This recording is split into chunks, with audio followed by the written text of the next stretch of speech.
अस्सलाम वालेकुम। आज इस वीडियो ट्यूटोरियल में लफ्ज़ों के मोती पर बात करेंगे।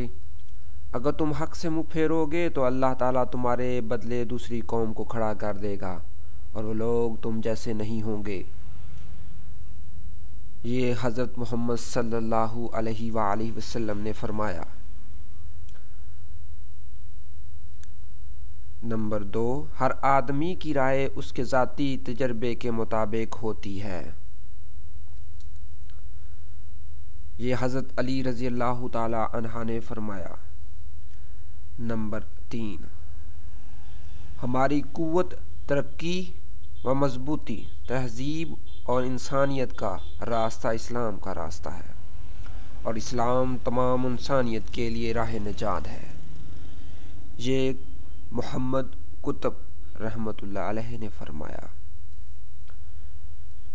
नंबर 4, अल्लाह के नज़दीक एक पसंदीदा अमल वालिदैन की खिदमत करना है।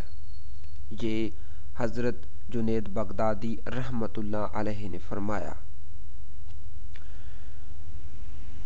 उम्मीद करते हैं कि जो लफ्ज़ों के मोती अगर आप अपनी लाइफ में इनको इस्तेमाल करेंगे तो आपको फ़ायदा ज़रूर होगा।